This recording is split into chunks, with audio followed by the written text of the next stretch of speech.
No man is a true believer unless he desire for his brother that what he desire for himself. तो hello दोस्तों, आज है 20 जून और हम article discuss करेंगे द हिंदू। हमारे पास आज 3 आर्टिकल है डिस्कस करने के लिए। तो सबसे पहले आज का course, no man is a true believer unless he desire for his brother that what he desire for himself. कोई इंसान तब तक सच्चा और ईमानदार नहीं हो सकता जब तक कि वो जो अपने लिए चाहता है वो अपने भाई के लिए ना चाहे। और भाई का मतलब केवल अपना खूनी भाई नहीं, हर वो इंसान भाई है जो भी हमारे पूरा वसुदेव कुटुंबकम, जैसा कि कहा गया कि सारी सृष्टि सारा जो है सृष्टि आपका परिवार है। तो इस तरीके की भाई की बात की जा रही है प्रोफेट मोहम्मद सल्लल्लाहु अलैहि वसल्लम की।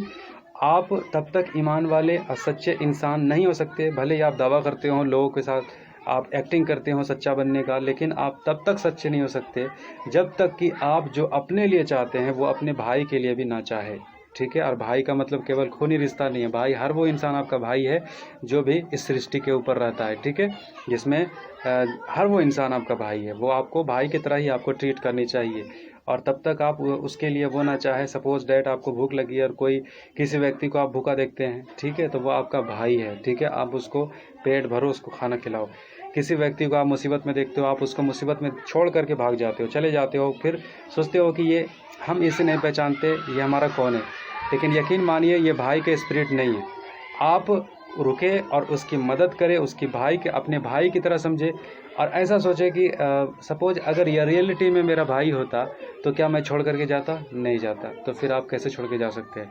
तो हर वो इंसान आपको भाई का स्पिरिट के साथ जो है आपको हेल्प करनी चाहिए, मदद करनी चाहिए, तब आप सच्चे और ईमानदार ईमान वाले इंसान बनेंगे।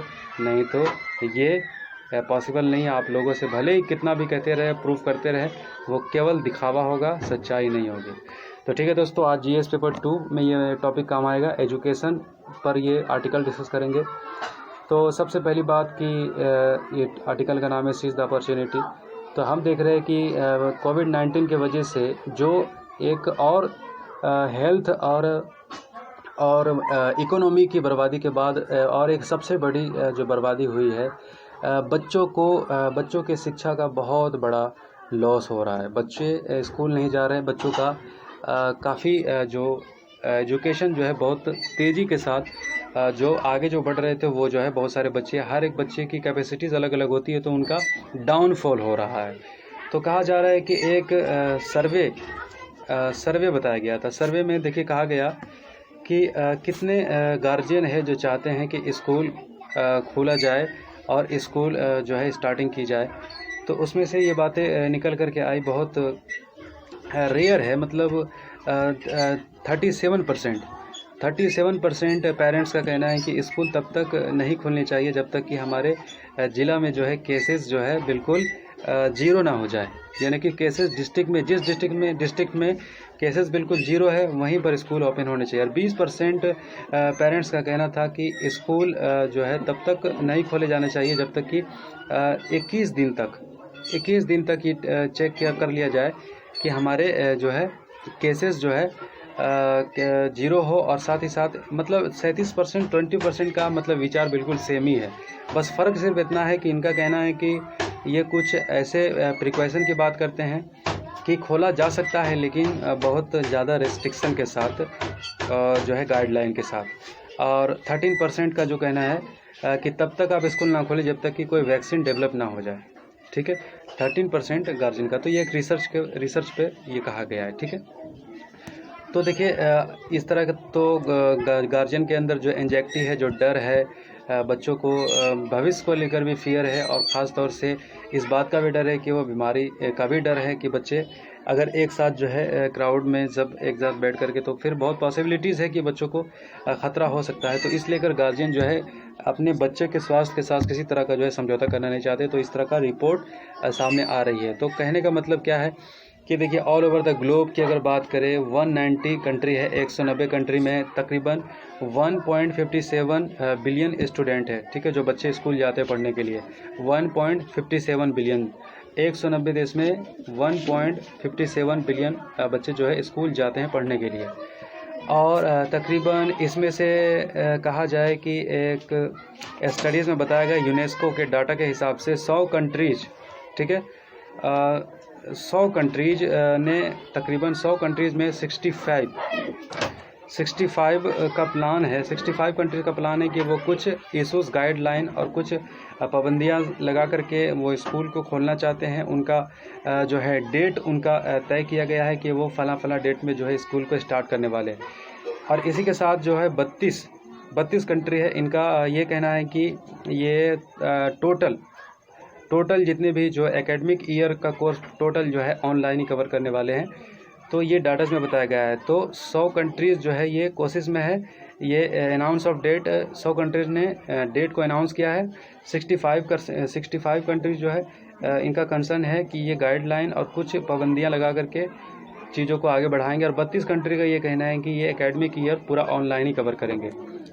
तो देखिए ये कहा जा रहा है कि देखिए 214 कंट्रीज़ में तकरीबन जो है वर्ल्ड की अगर बात करें तो अनिश्चितताएं हैं कि बच्चे 1.57 बिलियन स्टूडेंट है ऑल ओवर द ग्लोब। तो कहने की बात यह है कि अनिश्चितता है, मतलब कह नहीं सकते कि स्कूल कब तक खुलेगी, ठीक है। और इसमें 100 कंट्रीज़ ने डेट तो अनाउंसमेंट किया है, तो इसमें भी श्योर आप नहीं कह सकते, ठीक है। 65 जो है पार्शियली वो चाहते हैं कि वो करे, 32 तो नहीं बिल्कुल करना चाहते, वो ऑनलाइन ही जो है पूरा ईयर क्लास जो है कवरिंग करने की बात कर रहे हैं। और अगर इंडिया स्पेसिफिक डाटा की अगर बात करें तो 250 मिलियन स्टूडेंट हमारे यहाँ स्कूल जाते हैं। 250 मिलियन स्टूडेंट स्कूल जाते हैं। तकरीबन जो है इसमें 224 डिस्ट्रिक्ट, हमारे देश में 224 डिस्ट्रिक्ट अनसर्टेन है कब स्कूल खोला जाएगा, कोई इसमें कहा नहीं जा सकता क्योंकि यहाँ पर केसेस बहुत ज़्यादा है, ठीक है।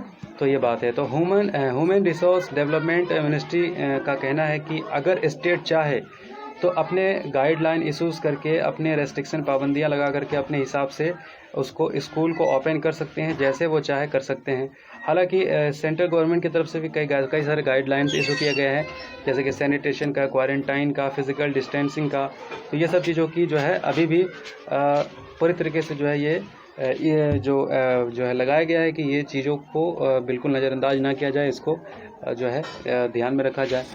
तो देखिए इस सब के बारे में फिर आगे फ्यूचर को लेकर बात की जाती है कि अनसर्टेनिटी तो बनी हुई है और नहीं कह सकते कि जो हमारे जो बच्चे हैं 250 मिलियन स्टूडेंट हमारे पास है।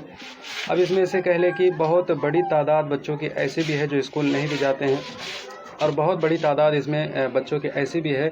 देखिए बहुत सारे, हर स्कूल की कैपेसिटीज़ अलग होती है। कोई स्कूल का इंफ्रास्ट्रक्चर अच्छा होता है तो वो ऑनलाइन कोर्स करा सकते हैं, ऑनलाइन स्टडीज़ करा सकते हैं, पढ़ाई करा सकते हैं। लेकिन अमूमन जो है 60 to 70% स्कूल की कैपेसिटीज़ ऐसी नहीं होती है कि वो जो है ऑनलाइन जो है कोर्सेज को कंप्लीट करा पाए, ऑनलाइन स्टडीज़ जो है अच्छा से कर पाए। दूसरी बात यह है कि बच्चों को ऑनलाइन स्टडीज़ कराना बहुत मुश्किल है, टॉपिक क्लियर नहीं हो पाता है, फिर बच्चे समझ नहीं पाते। फिजिकली इंटरेक्ट होना बच्चों के साथ जो है बहुत इंपॉर्टेंट है। बगैर फिजिकली इंटरेक्ट के बिना जो है बच्चों का जो है ऑनलाइन कंप्लीट कोर्स करवाना बहुत ही मुश्किल है। और फिर इंफ्रास्ट्रक्चर का भी प्रॉब्लम है कि हर स्कूल के साथ इंफ्रास्ट्रक्चर बिल्कुल कॉमन नहीं होता।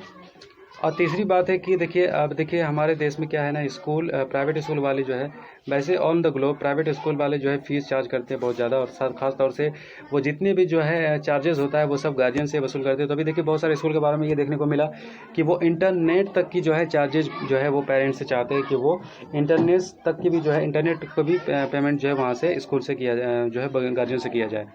तो फीसेस भी ले रहे हैं साथ, बहुत सारे भी स्कूल जो है इसमें जो है कोई कह ले कि बर्डन है गार्जियन के ऊपर, ऑनलाइन स्टडीज़ करा रहे हैं लेकिन फीसेस ले रहे हैं, ठीक है। तो कहा जा रहा है कि देखिए हमारे देश में अगर जो इसी तरह से स्थिति बनी रही, अगर बच्चों को लेकर अगर आगे भी अनसर्टेनिटी बनी रही तो एक बहुत बड़ा जो है कह सकते हैं कि बहुत जो है आगे चल करके डाउनफॉल हो सकता है। वैसे भी हमारा जो है हायर एजुकेशन में जो है हमारे बच्चों की स्थिति बहुत ख़राब है। हमारे यहाँ जो है रिसर्च पर बहुत कम खर्चा किया जाता है, बहुत सारी कमियां हैं, एजुकेशन वैसे ही पहले से वीक है। तो अब अनसर्टेनिटी जो बनी हुई है इससे आगे और भी स्थिति ख़राब होने वाली है। और बहुत सारे बच्चे जो कैपेसिटीज़ नहीं है, एजुकेशन जो है कैपेबल नहीं है, तो अब सरकारी स्कूल की भी जो है हालत बहुत ही ख़राब रहती है। तो ये इन बच्चों का क्या है कि आगे देखिए कहा जाता है कि गांधी जी और विवेकानंद का एक कोट यहाँ पर आप याद रखिएगा, इसको आप एसेज में जीएस पेपर 4 में इस्तेमाल कर सकते हैं। देखिए गांधी जी का कहना था कि देखिए अगर जितने भी जो दिक्कतें, अगर गरीबों की समस्याओं को हल कर दिया जाए, तो राज्य के अमूमन 99% समस्याएं हल हो जाएगी। अगर स्टेट जो है, अगर राज्य जो है, सरकार जो है गरीबों की समस्याओं को हल कर दे, यानी कि गरीबी से डील कर ले, गरीबी की जो समस्या जो जड़ें है उसको अगर निवारण कर दिया जाए तो 99% जो है समस्याओं का समाधान ऑटोमेटिक हो जाएगा। ये गांधी जी का विचार था। और फिर विवेकानंद का भी इसी से मिलता जुलता बात है। विवेकानंद उन्होंने एक पत्र लिखा था मैसूर के राजा को। तो मैसूर के राजा को पत्र में उन्होंने लिखा था कि देखिए, जितने भी समाज में जितनी भी बुराइयां हैं, कुरीतियां हैं, ये सब की जड़ें जो है गरीबी की तह में छिपी हुई है। ठीक है, तो ये 2 कोट्स आप याद रखिएगा, एसेज में आप इस्तेमाल कर सकते हैं। ठीक है, तो ये आर्टिकल पूरा कवर हो गया। तो अब हमारे पास दूसरा आर्टिकल है, दूसरा आर्टिकल हमारे पास है, दूसरा आर्टिकल हमारा जीएस पेपर 2 से है। ये क्राइसिस इन पेनिसुला। ठीक है, क्राइसिस इन पेनिसुला। तो पेनिसुला में क्राइसिस को लेकर क्या है, नॉर्थ कोरिया और साउथ कोरिया। आप जानते हैं नॉर्थ कोरिया और साउथ कोरिया में ऐसा ही टेंशन रहता है अमूमन जैसा कि इंडिया और पाकिस्तान के बीच में टेंशन रहता है। तो उसके बीच में जो है एक क्या था कि एक बातचीत का टॉक था, एक ऑफिस था। तो उसको जो है दोनों के बीच में इशूज़ को हल करने के लिए चीज़ें थी। जो है पिछले कुछ सालों में जो है इशूज़ को जो रिलेशन कुछ जो है कह ले, बिल्कुल सही भी ना कह ले, बिल्कुल बुरा भी ना कह ले, तो रिलेशन कुछ ठीक ठाक था। लेकिन अब क्या किया है, नॉर्थ कोरिया ने उस बेस को भी टॉक को भी जो है जहाँ पर चीज़ें जो है हैंडल करने की जो है कोशिश की जाती, तो उसको भी जो है बातचीत का हर कनेक्शन जो है साउथ कोरिया से तोड़ दिया गया है। और फिर ये कहा जा रहा है कि देखिए कि नॉर्थ कोरिया और साउथ कोरिया में जो अभी स्थिति बनी हुई है, तो ट्रम्प की क्या भूमिका थी, ये ट्रम्प की भूमिका के बारे में बात की जा रही है कि इससे पहले ट्रम्प और नॉर्थ कोरिया के लीडर किम जोंग मिल चुके थे। तो इसमें नॉर्थ कोरिया की तरफ से, अमेरिका की तरफ से ये बात की गई थी कि आप न्यूक्लियर फैसिलिटीज़ बंद कर दे, आप न्यूक्लियर टेस्ट करना बंद कर दे। 31 दिसंबर तक की ये बात थी, ये कट ऑफ डेट था कि 31 दिसंबर तक की आप जो है अगर न्यूक्लियर फैसिलिटीज़ को अगर बंद कर दे तो हम जो है आपकी तरफ से सेंक्शंस, आपके ऊपर जो सेंक्शंस, जो पाबंदियाँ लगी हुई है उसको हटा लेंगे। तो कई सारी पाबंदियाँ, सेंक्शंस लगा हुआ है नॉर्थ कोरिया के ऊपर, जिसके वजह से नॉर्थ कोरिया की इकोनॉमी बहुत बुरी हालत में है। तो देखिए, नॉर्थ कोरिया के लीडर का कहना था कि आप एक काम करें कि हम एक अपने न्यूक्लियर फैसिलिटीज़ को बंद करते हैं, आप भी एक सेंक्शन हमारे ऊपर से हटा लें। मतलब हम जो है क्या करते हैं, स्टेप वाइज जो है चीज़ों को लेके चलते हैं। आप एक काम, हम एक फैसिलिटीज़ को बंद करते हैं, ठीक है, हम एक न्यूक्लियर फैसिलिटीज़ को बंद करते हैं, आप एक सेंक्शन जो हमारे ऊपर से हटा ले।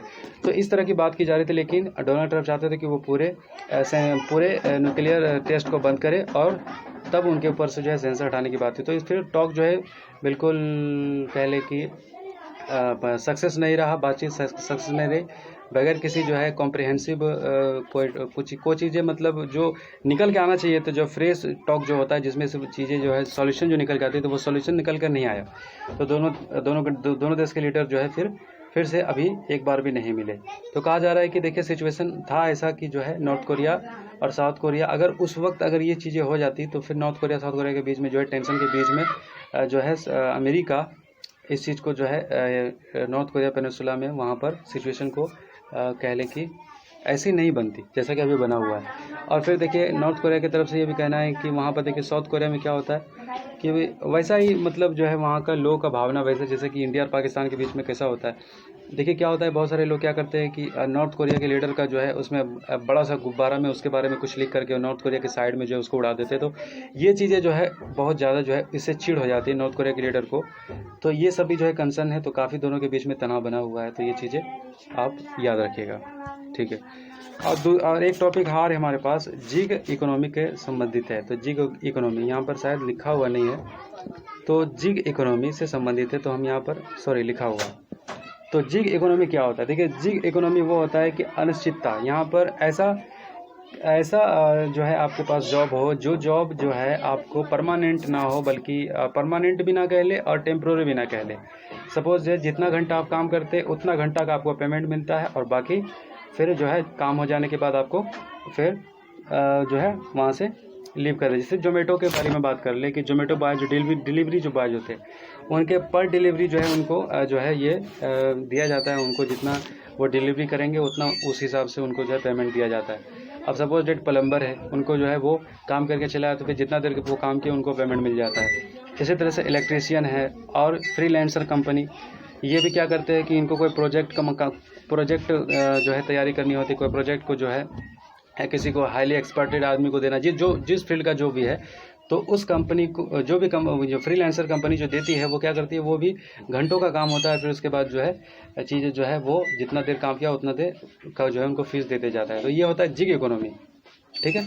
कुछ घंटों के काम के बदले उनको फीस दिया जाता है, जितने घंटे वो काम करते हैं उतने घंटे काम के बदले में उनको फीस दिया जाता है। तो इसी को कहा जाता है जिग इकोनॉमी, ठीक है। तो अब देखिए कि एक स्टडी के बारे में बताया गया, गैलप स्टडी 2018 में ये बताया गया था कि 36% ऑफ अमेरिका के जितने भी वर्कर है ये जिग इकोनॉमी में काम करते हैं। जिग इकोनॉमी का मतलब ये हुआ कि ये वही काम करते हैं कि घंटों के हिसाब से वो काम करते हैं, जितना घंटा वो काम करते हैं उस हिसाब से उनको पेमेंट दिया जाता है। तो यहाँ पर अमेरिका में 36% लोग इसी हिसाब से काम करते हैं। तो हाईली स्किल्ड लेबर की ज़रूरत होती है, बहुत ज़्यादा जो है बहुत ज़्यादा उनके पास टेक्नोलॉजी में माहिर होते हैं और चीज़ों को घंटों के हिसाब से वो काम करते हैं और उनकी कमाई भी अच्छी हो जाती है। लेकिन कहा जाता है कि हर आदमी इस चीज़ को डील नहीं कर सकता। सपोज डैट अब जो हाईली एजुकेटेड आदमी है वो घंटों के हिसाब से जो है काम करके वो अपना चीज़ों को चला सकता है। लेकिन जिस बंदे के पास कैपेसिटीज़ नहीं है, जैसे कि कोई डेली वेजेस वर्कर है, 200 रुपये जो कमाता है, उसके पास उतना टैलेंट भी नहीं है, तो वो चीज़ों को डील नहीं कर सकता है। तो ये चीज़ें, ये कंसर्न है कि हमारे देश में अगर जिग इकोनॉमी आ गया तो जिग इकोनॉमी हमारे देश में नहीं चल पाएगा, गरीबी आ जाएगी। तो एविएशन से देखिए हर सेक्टर अभी जो है हालत ख़राब है कोविड-19 की वजह से। तो अब सिचुएशन को हैंडल करने के लिए एविएशन सेक्टर, ठीक है, अब यहाँ पर भी जिग इकोनॉमी वर्कर की ज़रूरत है। हॉस्पिटलिटी, इसको भी जिग इकोनॉमी की ज़रूरत है। ऑटोमोबाइल सेक्टर में भी, इंटरटेनमेंट सेक्टर में भी। तो ये सब सेक्टर बुरी तरीके से प्रभावित हुआ है। सबको जिग इकोनॉमी काम मिल रहा है, मतलब 2 घंटा 4 घंटा के लिए काम मिल रहा है। तो 2 घंटा 4 घंटा से काम से तो चलने वाला नहीं है, हमारे देश में तो नहीं चलेगा, ठीक है। तो ये बातें कही जा रही है। तो इससे क्या होगा, इसका नुकसान क्या है, वल्नरेबिलिटी, यानी कि इससे बेरोजगारी और ज़्यादा बढ़ जाएगी।